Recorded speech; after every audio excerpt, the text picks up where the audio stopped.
Yo, what is up guys? DukeOfDC here. Welcome to another video, and today I'm going to be taking out this beautiful Honda CBR 600RR. Now this is my friend, what is your channel? MD SuperSport Rider. MD SuperSport Rider. I'm going to link his stuff in the description below. Go check him out. He's going to probably have a video on my Tuono, hopefully, soon. And yeah, this is trust. This is trust right here. Tuono, CBR, two expensive bikes. We're swapping, and we're just going to go ride out. So let's go, man. I've never been on a 600cc super sport bike before, which is shocking. It's because no one will let me ride them. How do I start this? Well, that was easy. I'm already gonna lose him. I ain't trying to lose you, buddy.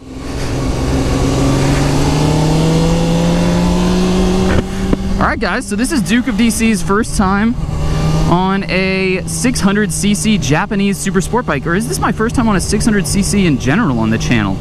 Of course, my FZ6 was a 600, but it wasn't a super sport. Right off the bat, extraordinarily smooth, very comfortable. You know, I think that's what Hondas are known for. The CBR class is known for comfortable, ergonomic, smooth delivery of everything. I think in terms of comfort and smoothness, it goes Honda, Suzuki, Kawasaki, Yamaha. And I can totally feel that. The seat is nice and plush. The handlebars aren't too far down. I don't feel any weight on my wrists. It's all in your core. If you have a strong core, then you can stay upright really well.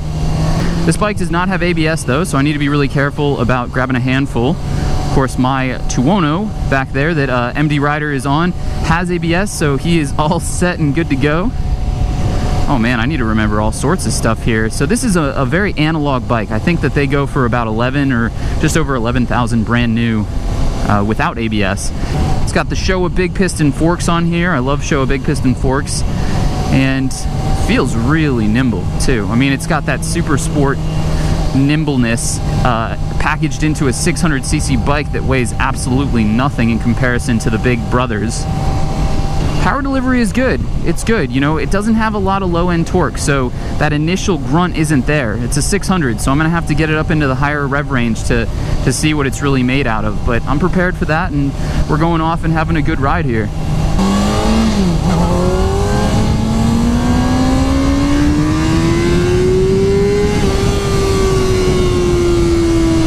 Yeah, it'll get up and go. It sounds really fucking good too. Holy shit. Man, I like this. Oh gosh.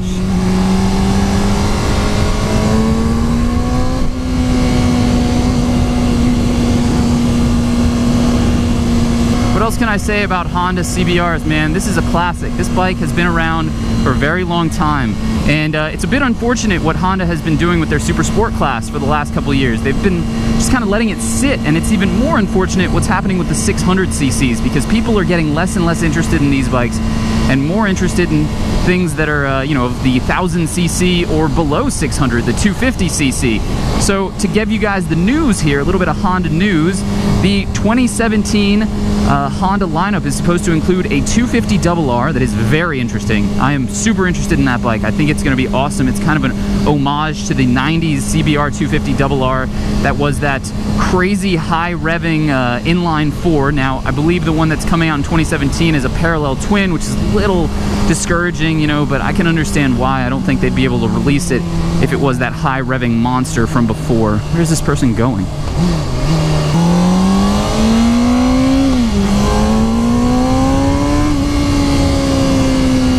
And then also for 2017, Honda is going to be releasing a 2017 CBR 1000RR Fireblade. The brand new Fireblade, we're talking semi-active Olin suspension, electronic rider modes, ABS, traction control, the whole 9 yards. This is the bike that is going to start competing with the Ninjas, with the R1M, and even with some of the European class bikes, because Honda CBRs have been falling behind. You know, again, like I said, this is a very analog bike. No quick shifter, no traction control, no ABS. It's just an engine and you go. And that's nothing, there's nothing wrong with that. Especially with that noise coming out of it. I mean, it sounds phenomenal. It's extraordinarily smooth, and there has to be something to say about CBR and Honda reliability, okay? So on these bikes, you're not going to be looking at spending a goddamn arm and a leg. Oh, it has no slipper clutch either. I want to be careful. Ooh, whoa, whoa, whoa, whoa, whoa. Feels kind of weird. Woo. Alright, so that takes a little bit of getting used to. It didn't really feel like it wanted to go into that turn, but again, that's probably a rider thing. But to jump back on what I was saying, the Honda reliability is almost second to none. If you buy one of these bikes, you know, you're not going to be looking at really expensive service bills, you're not going to be looking at really expensive maintenance stuff or wear parts, and the parts are a dime a dozen because they're everywhere and everyone and their mother is selling them. So for instance, my Aprilia, I just had to get brake pads for it because it's pretty old. Oh my god, dude, I'm so sketched out right now because I just lost the back end a little bit. Oh, I had to get brake pads for my Tuono, and it was like finding a goddamn needle in a haystack to find brake pads that worked with my Tuono. And at the end of the day, they weren't that expensive, but it was like, why is this so difficult? No traction control, no ABS. These are things that you need to remember. Don't grab a handful. Don't rely on any rider aids. Just be a confident rider. I think nowadays we're so goddamn reliant on things like technology that we don't even know, you know, is coming in and changing the way that we ride.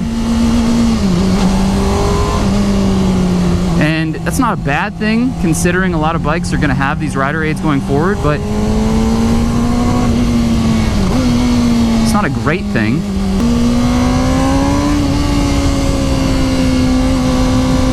Ooh, it feels good, baby.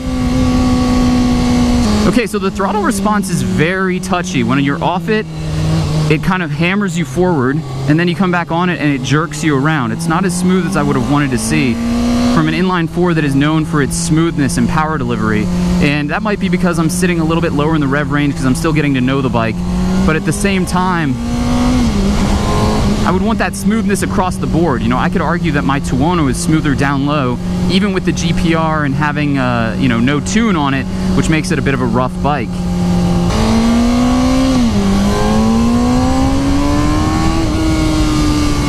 It does have a lot of power, man.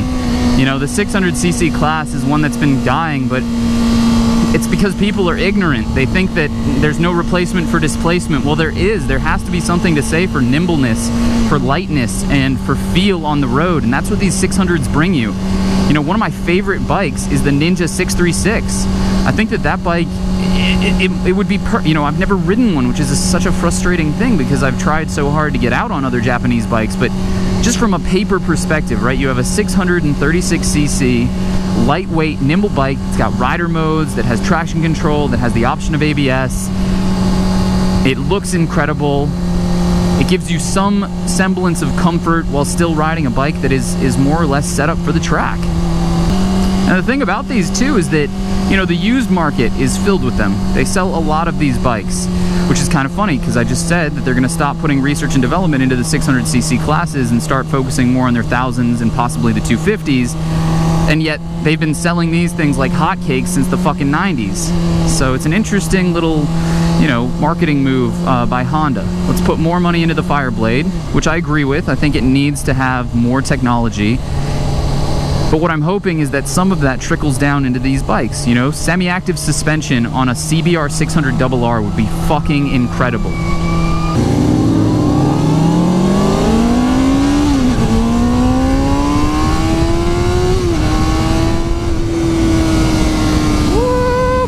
Go. And again, I'm not even anywhere near redline, so there's tons more power. I mean, these 600s need to be wrung out. A lot of people watch these videos and they wish so desperately that I would go faster and faster and faster, and I just, guys, I can't. I don't feel comfortable riding 10/10ths on somebody else's bike on a model I've never ridden before.